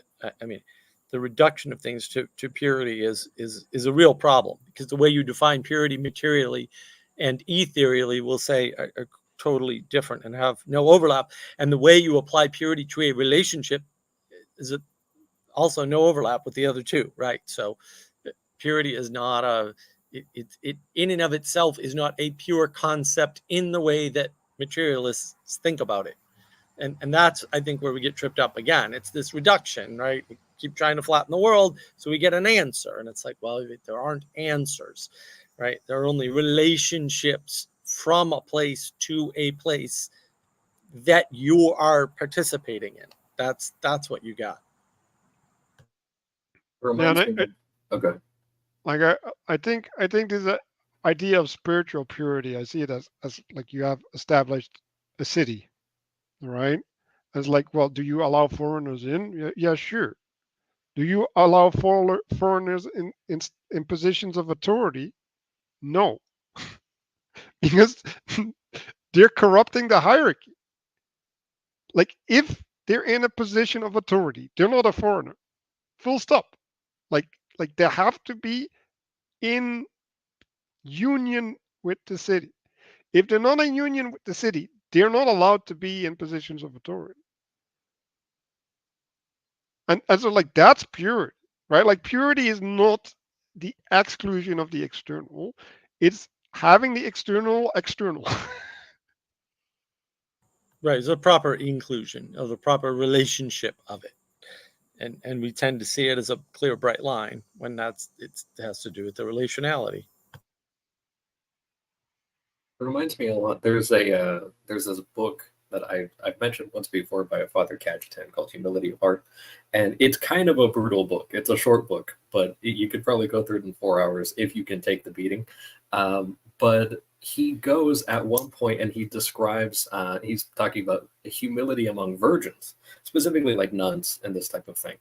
And he kind of mentions, because everybody gets the business in that book, that like no one gets out unscathed. But he goes and he says, that if anyone should try to exalt themselves for virginity, that they actually don't have a claim necessarily to virginity because of their pride. And that that it's no longer that he's talking about a spiritual sort of purity, as we were talking about, and not necessarily the material one. And he says, if you have both the spiritual and the material purity, then 2 thumbs up, that's great. But also if you don't have the material one, but you have the spiritual purity, then that is better than having no spiritual purity and then having the material just there. And that he's in many ways, like in different terms, admonishing them against that sort of materialism.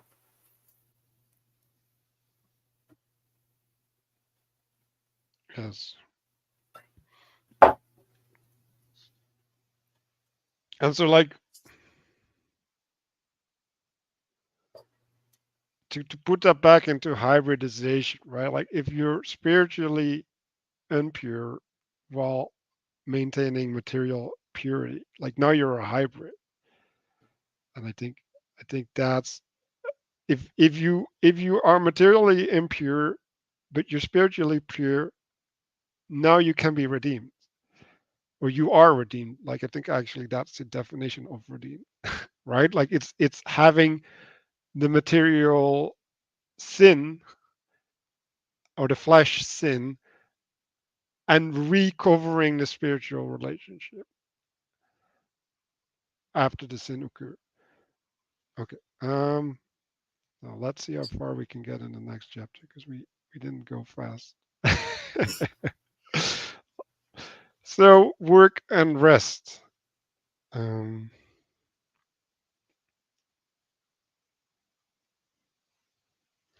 So the way I associate it, the left side is there's no involvement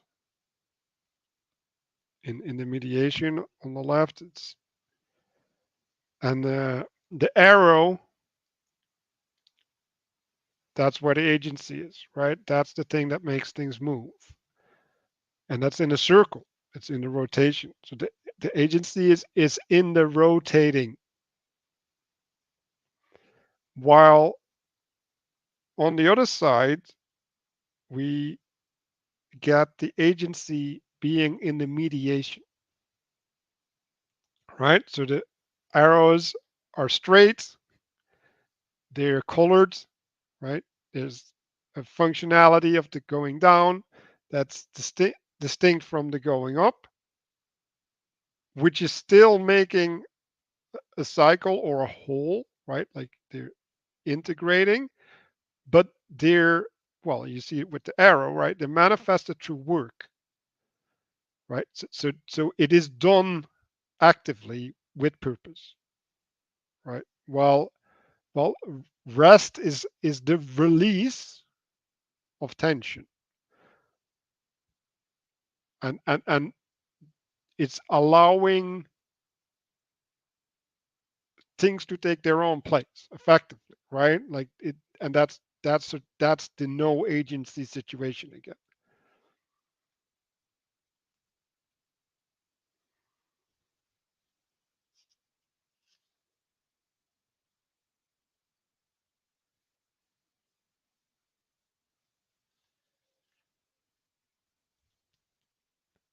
Did anyone want to reflect on that? We'll go to the next page.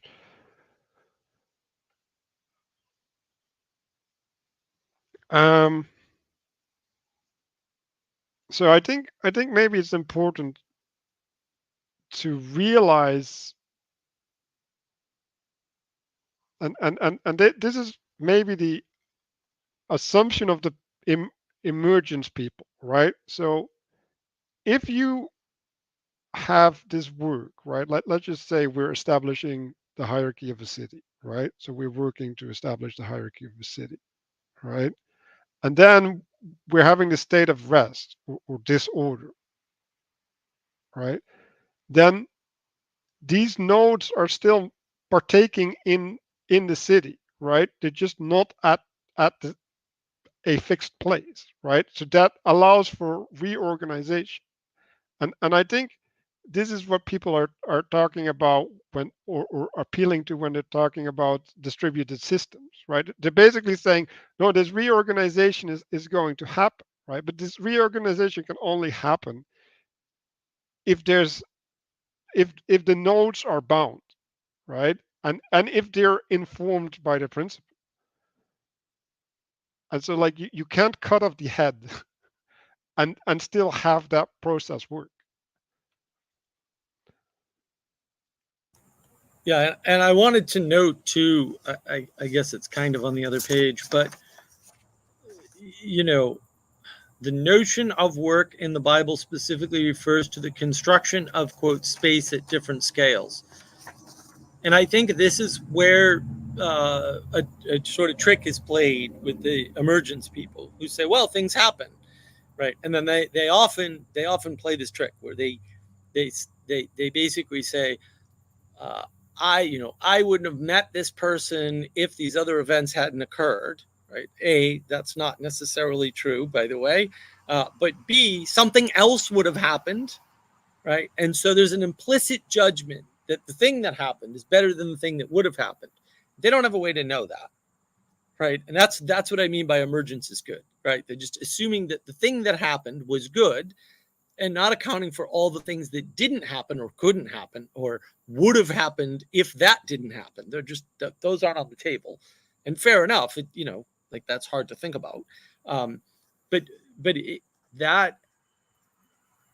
that trick that they're playing about space and the fact that motion sort of creates the disruption in the space and things happen, right? is not, they relate it to construction, right? But construction requires work.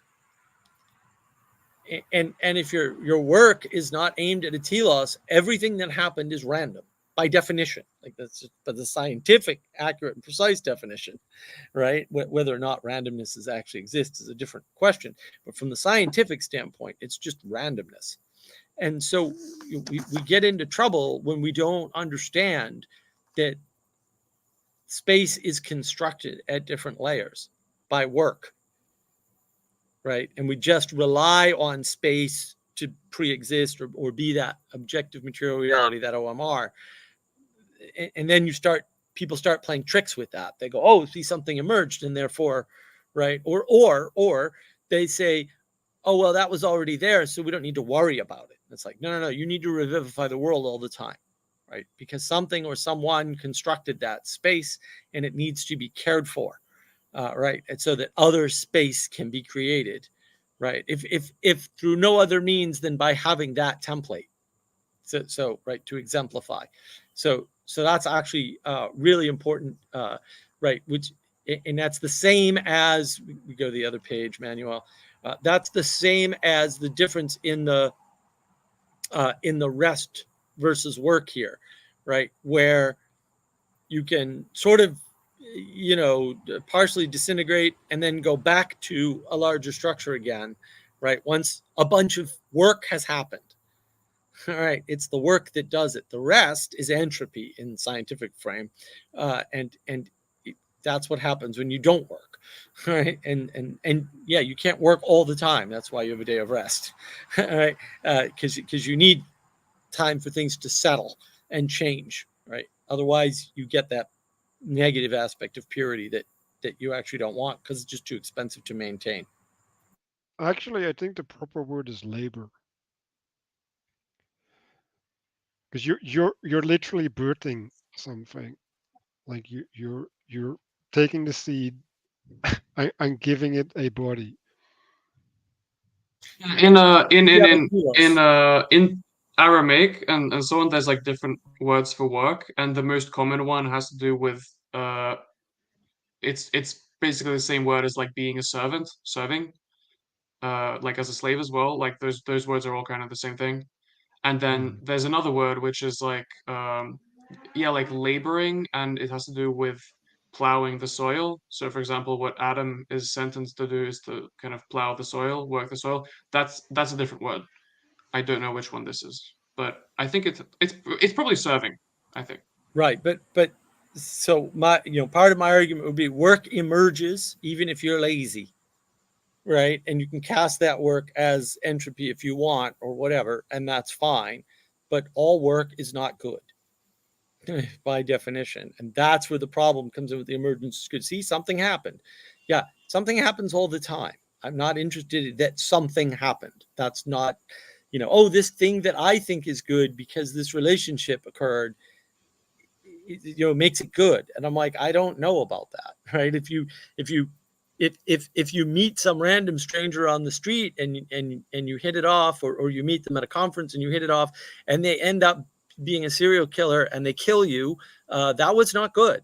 And you don't know that in the moment, and you don't know that just after the moment, right? That only becomes revealed to you as the result of them kidnapping and killing you. So it's kind of a bad reliance, right? You need to constantly check these things to make sure that the goodness is there, and don't presume the goodness because a thing happened. That's where that's emergence is good. It's a very dangerous way to think about the world. And there's lots of bad things in the world that happen and that can happen and that happen as the result of other things that seem good, like meeting new people. But that doesn't make them good in and of themselves. And it's a common trick that gets played.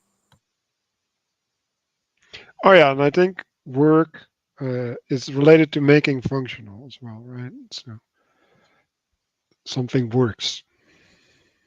I have a big question, and it is a question. In that sentence, as illustrated below, artificially building a space necessitates the removal of unusable matter. And then it goes on. So what do you think the word artificially is doing in that?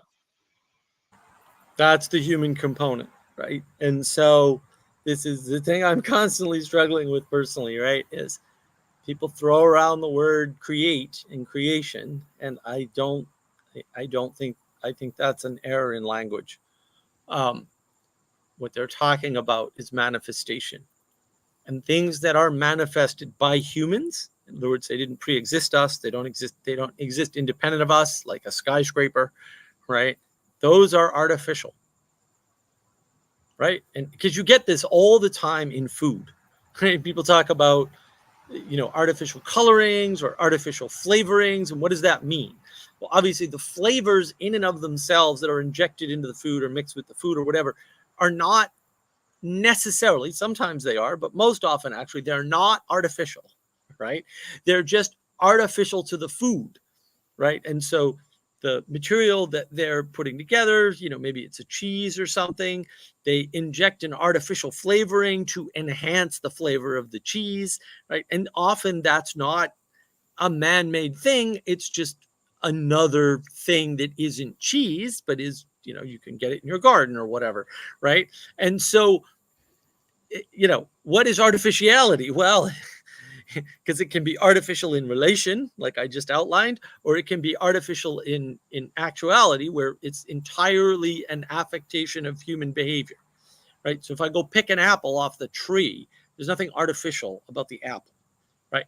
If I try to make apple juice and I decide I want it to have, some different flavor, and I add oranges to it, right, to make the flavor of the apples a little bit different, that's artificial apple juice. But there's nothing artificial about the apples or the oranges in and of themselves, right? And so, but a skyscraper is entirely artificial, right? Because skyscrapers don't just pop out of nature, for example, right? They're highly manufactured and maintained by agents in the world, and they're not independent structures because they require that maintenance to exist. And they require all kinds of planning and cooperation to come into being, or to manifest is the better way to say it. Because I would argue they don't actually come into being, but that's a deeper, almost theological argument. I don't. Well, I think a good way to think about it is agriculture, right? So you plow a field, you created an artificial place for nature to happen. And the garden is also artificial, like, because it's maintained. So I think it's just an infusion of human will, effectively, like that. Yeah, it's an artifice, which is an infusion of human will. Sure. Yeah, I like that. That's good. So in the same paragraph, it says pointless change. I think like that's like half a joke, right? It's like like it lacks a point, like it lacks a center and change. But but in some sense, what he's pointing at, ironic to use the word point again, is that the change doesn't have any inherent meaning. It's just existing or being. I think that's the Yeah, way that to goes think back about to emergence is good. It's the same as saying change is good, and not all change is good, right? When you have a good thing, change is bad by definition, right? And so if you've got a good thing going, you don't want it to change, right? You want it to keep going, and yeah, that's why it's pointless, right? In other words, you don't know the status of it yet. It hasn't been revealed, right? The change in and of itself doesn't reveal the goodness or badness of the change, right? That's not how that works. And that's what he's talking about, pointless, right? The Yeah, it's point not has not adhering. been come to yet. At some point in the future, right? At some future date or time, the point may be revealed, or may What not, right? Which is chaos. right? So you can spend a lot of time jumping from thing to thing to thing, from change to change to change. And you can do that with symbolism. This symbol connects to that symbol, connects to that symbol, connects to that symbol, right? And you start not even running around in circles, but you run in a spiral and reciprocally narrow. And in the meantime, you could have built a city, but no, you were too busy arguing about symbolism all day. And that's always a danger. And it's a danger I've seen play out time and time again, especially recently, especially around this text, unfortunately. So I have to point out something. The point, the point has to adhere to something else, right? So it has to serve something, and only in the serving something it gains meaning. That's a great point, Manuel. I wanted to just mention here on the raw matter diagram, the point is actually there is a point, but it's going counterclockwise on that diagram. Yeah, that's the sun, right? Mm.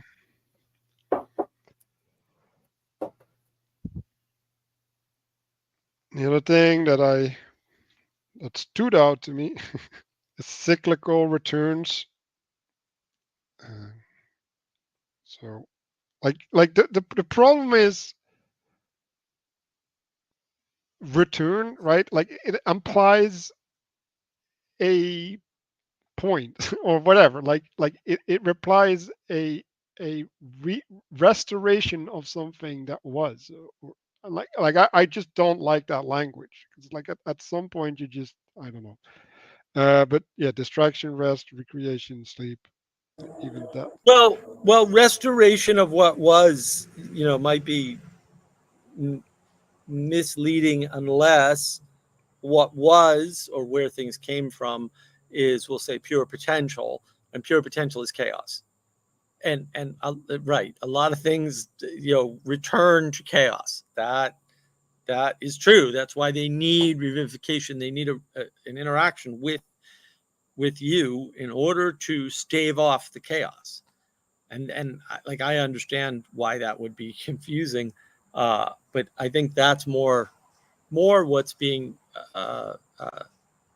expressed here is that idea, because he makes it sort of explicit. He says more primitive or natural stage, right? And so there's a way in which, although nature is our friend to some extent, we're constantly refining nature, and in that way fighting against nature, right? Because nature will always be there, and things will always return to that for sure, right? But then you can't have skyscrapers, right? Or houses, or enough food to feed everybody, right? And so you have to mind that natural proclivity to return. Yeah, so you could also read return differently, right? Returning to God. So you could say that if you're in a fixation, right? Because that's what fixed land is. You need to be taken out, right? By distraction, rest, recreation, sleep.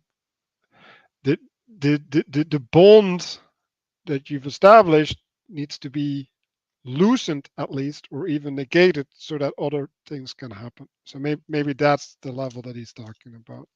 Well, I think in the three diagrams, you'll notice there are three, right? So there's two transition cycles, work rest cycles, in order to get to, we'll say, a proper or right relationship, right, which is the fixed matter with the rest or the leftovers.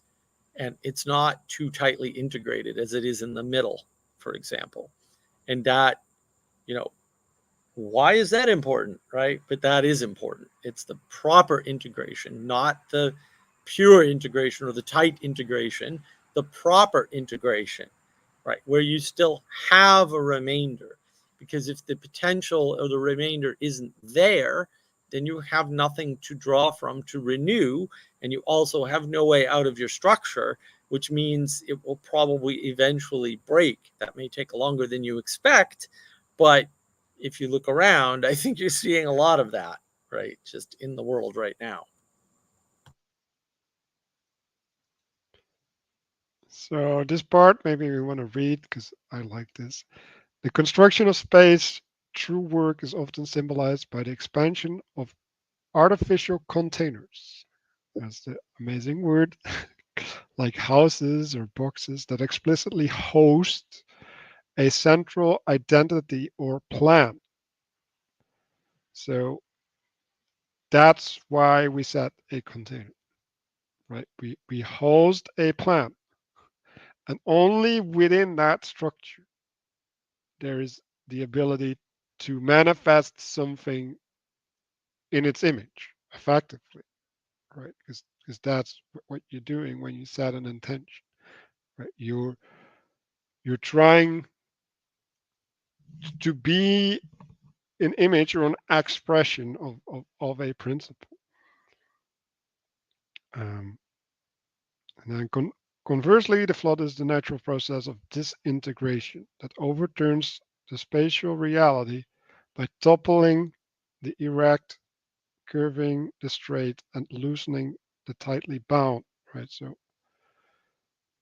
the erect is established, right? Curving the straight means is it's going like literally, right? Like the erect is the thing that relates to the top, the straight is horizontal relationship, and the boundness is I think being in the snare, right?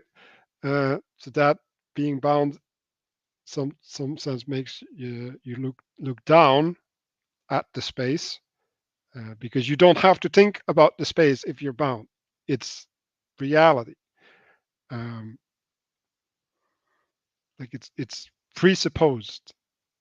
That's That's also the advantage to being in a space, is that it gives right. you, especially a structure that's being maintained around you, it gives you a way to not have to focus on all those other things and focus on something that maybe you're better at than everybody else around you, right?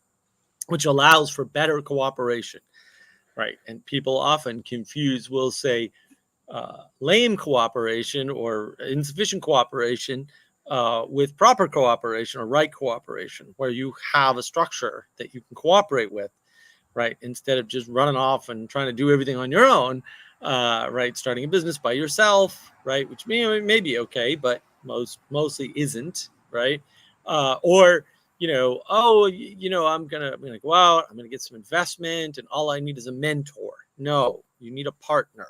You need a partner and a mentor, right? And probably other assistants. Servants. Right. Well, not Well, that. that's the three frames, right? Mentor is Yeah, above you, partner is next to you, and next to you. then there's Servants are others you below below you. you. Yeah, yeah, that's one way to look at it.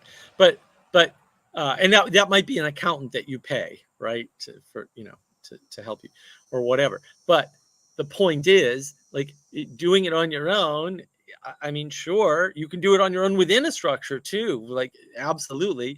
Although you're probably not appreciating how much the structure enables that, for example. And that's where people run into trouble, is improper cooperation, right? Or a fake cooperation where their relationship is, say, purely financial. I'm just going to buy all the help that I need. As, like, if you don't have somebody with passion working with you on whatever your project is, it might work, but to have enough passion yourself to carry it through, I mean, good luck, right? Like, it's one thing to say make a video. It's another thing to edit the video, right? And it's another thing to get suggestions on videos, right? And it's another thing to get advice on how to improve your videos, right? Like, all those things are different. And some single individuals, although probably almost none, can actually do that. Not you, though, for sure, right? If you could do anything like that, you'd be doing it. And the fact that you're not doing it tells me you can't. And you can try if you want and waste your time, I suppose. But people who have those abilities just manifest, and they don't even think about this sort of thing. So if you're thinking about this sort of thing, you're not the type that can do it, for sure. All right. And that's actually really important. But what you can do is cooperate in a structure, right? Or maybe you have the ability to build a structure and find other people to cooperate in it. I don't know. But trying to do it on your own, that ain't gonna happen. Yeah, and I think that's important, right? So like someone who's doing right, like he's in the space. right? And like at some point he can't relate to that which establishes the space, right? So he can't necessarily design the space, right? Like some people can relate to parts of the space, right? Within and only in that part, because like that's the only thing that they're proficient at.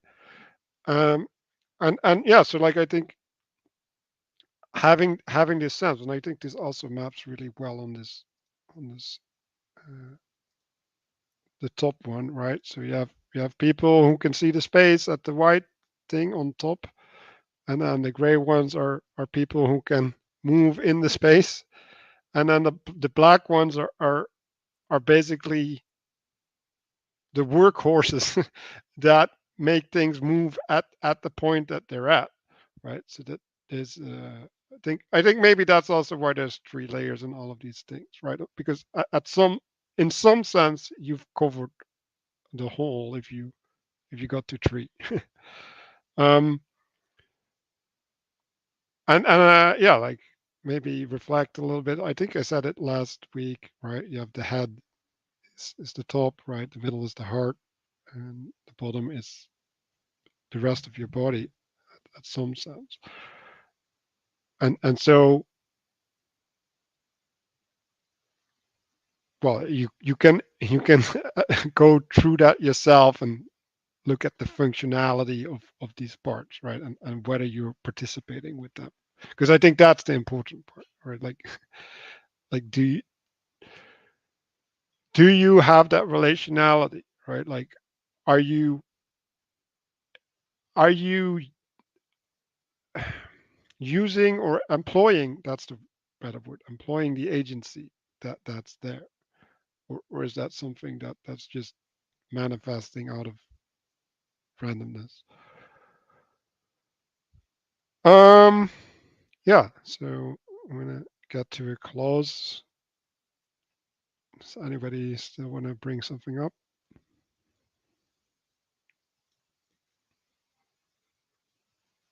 I guess I'll just say, again, the purpose of the symbolism is to allow you to relate to the world. And so if you're trying to take this into yourself and not using it to relate to things around you, then if you need to reconsider, right? Like that that that these concepts are how things connect to you and how you connect to things, and allow you to find a proper place in a hierarchy, right, or in a structure of any kind.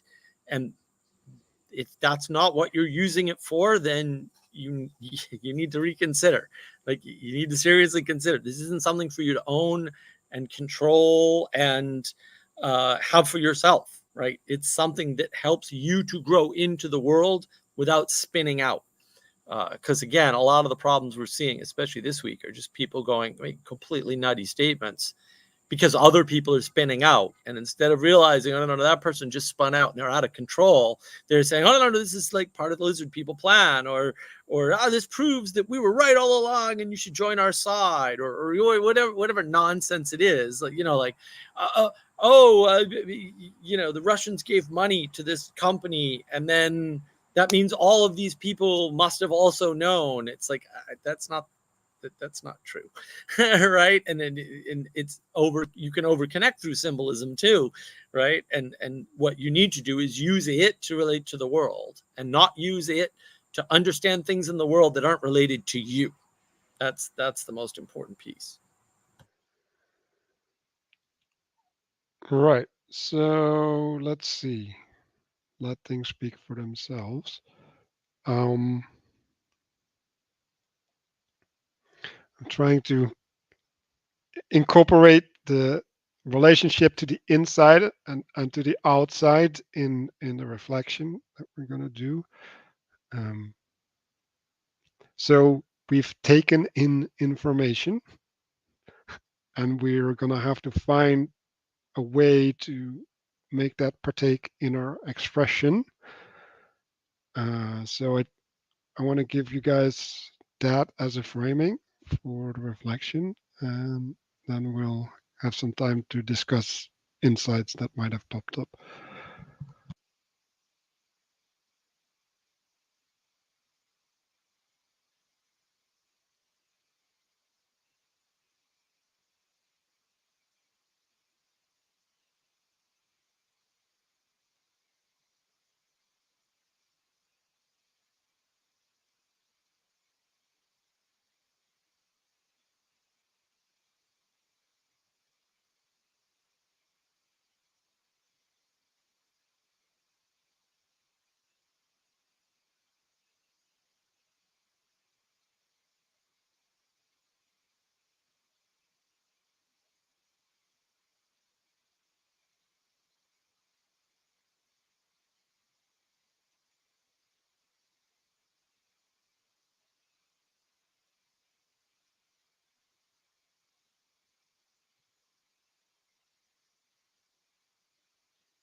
So I had a reflection of labor, and when you're in labor, like your posture is really, really important in letting the child go through you. Like if you don't have the right posture, you can't give birth, like literally. And so there's something required of you in the labor, so that whatever needs to flow through you can flow through you. And when I was talking about it, like I literally had this sense that I was trying to grasp this idea of labor and no longer let it speak for itself, because I was like, oh, like it's telling me something. And instead of listening to what it had to say, I was trying to draw from the one insight, that I got from it, and thereby I locked out and the other things that could be told to me. And so I think when we're talking about spiritual insight or whatever, right? Like we can be captured by the profoundness of what happened. Actually, I talked about this with Gustav. Like there was this Bible story that Jesus did this miracle, and everybody was talking about, oh, the miracle happened. I got to tell everybody. It's like if that's your participation with the miracle, you're not experiencing the miracle, right? You're already relating to its implications for the future, and like you're not relating to the glory that manifested. Like you can't receive. So that was my reflection.